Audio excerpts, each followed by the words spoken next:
नमस्ते भारत। आप सभी लोगों के बीच में एक बार फिर से मैं उपस्थित हो गई हूं। तो निवेदन सबसे पहले मेरा वही कि प्लीज आप सब लोग इस वीडियो को लाइक कीजिएगा, अंत तक देखिएगा, शेयर कीजिएगा और साथ के साथ मेरे यानी आपके अपने चैनल ममता पेन्यूली काले उवाच को सब्सक्राइब करते हुए बेल आइकन को प्लीज जरूर हिट कर दीजिएगा, ताकि जब भी मैं लाइव आऊं, कोई रील या वीडियो अपलोड करूं तो उसकी नोटिफिकेशन आप सभी लोगों को तुरंत मिल जाए। ईडी लगातार अपना काम भ्रष्टाचारियों के ऊपर, जिन्होंने गबन किया है उनके ऊपर, जिन्होंने लोन लेकर के इस देश के बैंक्स को लूटा है, उनके ऊपर करती चली जा रही है। और जब भी कोई मेजर बड़ा कोई रिकवरी होती है, ईडी कोई एक्शन लेती है, मैं प्रयास करती हूं कि उसको आप लोगों के बीच में अपने चैनल के माध्यम से रखूं। ऐसा ही एक मैसिव एक्शन अभी मंगलवार को ईडी ने कोलकाता में लिया है, मेरी नाम राशि ममता बनर्जी दीदी के प्रदेश के अंदर। वहां पर एक स्टील कंपनी के मालिक हैं, बहुत बड़े व्यापारी हैं, नाम है संजय सुरेखा। संजय सुरेखा के 10 ठिकानों पर ईडी ने साइमल्टेनियसली छापेमारी करी। और जब छापेमारी करी तो इनके यहां से करोड़ों करोड़ का माल जब्त हुआ। और यह छापेमारी क्यों हुई? क्योंकि संजय सुरेखा ने टोटल 16 बैंक से मल्टीपल अकाउंट बना करके 6,000 करोड़ रुपए का लोन लिया। और उसके बाद उस 6,000 करोड़ रुपए के लोन को लेकर के उस पर ये भाई साहब अय्याशी कर रहे थे, मौज मस्ती कर रहे थे। लोन ले लिया बिजनेस करने के नाम पर, उस लोन को वापस नहीं किया।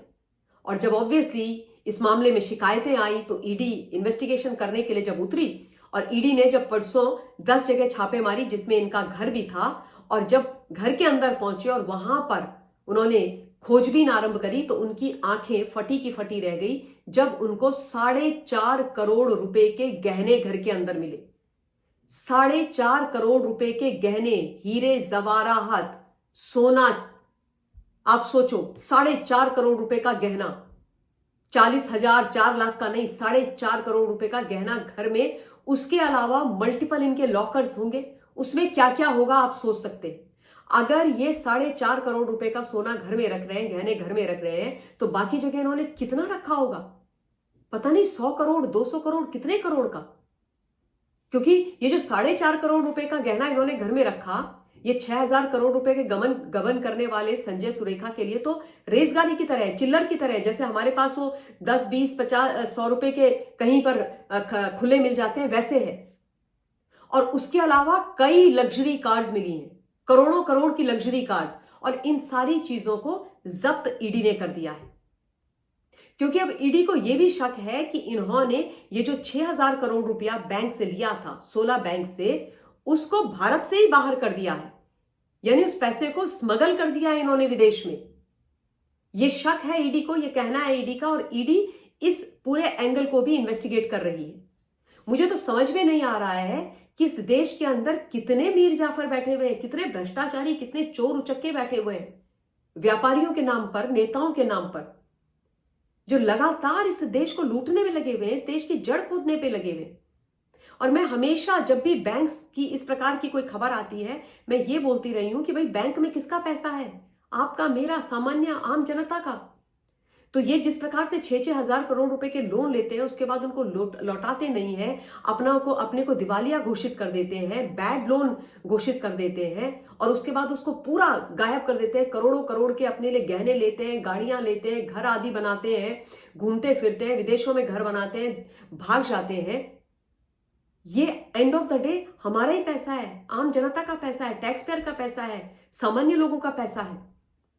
और इस पर जब इस देश की इस समय की सरकार, इस देश के प्रधानमंत्री मोदी जी एक्शन करवाते हैं ईडी आदि के माध्यम से, तो कई लोगों को बुरा लगता है। कई नेताओं की तो दिल में एकदम पत्थर पड़ जाते हैं, और वो लगातार ये बोलने लग जाते हैं कि ईडी केवल हमारे खिलाफ एक्शन कर रही है। जब भी मैं आपको इस प्रकार की कोई खबर बताती हूं जिसमें यह पता चलता है कि बड़े बड़े व्यापारियों के ऊपर भी ईडी एक्शन कर रही है, बड़े व्यापारियों से मेरा मतलब है बड़े बड़े ऐसे ठग, तो उसका बताने का तात्पर्य यह भी होता है कि ईडी हर उस व्यक्ति के ऊपर एक्शन करती है जिसने भ्रष्टाचार किया, जिसने चोरी करी, जिसने गबन किया, जिसने गलत किया। फिर वो नेता हो, फिर वो कोई व्यापारी हो, कोई भी हो, कानून की नजर में तो सब बराबर है। अगर आप 6,000 करोड़ का बैंक घोटाला करोगे, बैंक को चूना लगाओगे, तो क्या आप पर एक्शन नहीं होगा? उसी प्रकार से यदि आप एक बड़ा मल्टी करोड़ का शराब घोटाला करोगे, 100-100 करोड़ रुपए का न्योछावर लोगे, दिल्ली के कोष को खाली कर दोगे, दिल्ली को बर्बाद कर दोगे, तो क्या आप पर एक्शन नहीं होगा? जस्ट बिकॉज आप दिल्ली के मुख्यमंत्री हुआ करते थे, आप आम आदमी पार्टी के नेता हो, इसलिए ऐसा तो नहीं होता। कानून तो सबके लिए बराबर है। इस देश के अंदर कोई आम आदमी इतना सा भी कुछ गलत कर दे, फटाक से उस पर एक्शन होता है। पुलिस गिरफ्तार कर लेती है, पुलिस एक्शन कर लेती है, फलाना हो जाता है, ठीकना हो जाता है।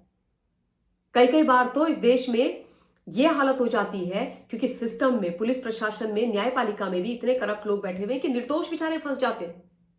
निर्दोषों के ऊपर झूठी एफआईआर हो जाती है, झूठे केसेस हो जाते हैं। अतुल सुभाष वाला केस आप सब लोग लगातार देख ही रहे हो। और जब मैं ये कहती हूं कि पुलिस प्रशासन में और न्याय हमारी जो व्यवस्था है उसके अंदर भ्रष्ट लोग बैठे हुए हैं, तो इसका मतलब ये नहीं कि हर कोई भ्रष्ट है, नहीं, बहुत ईमानदार लोग हैं।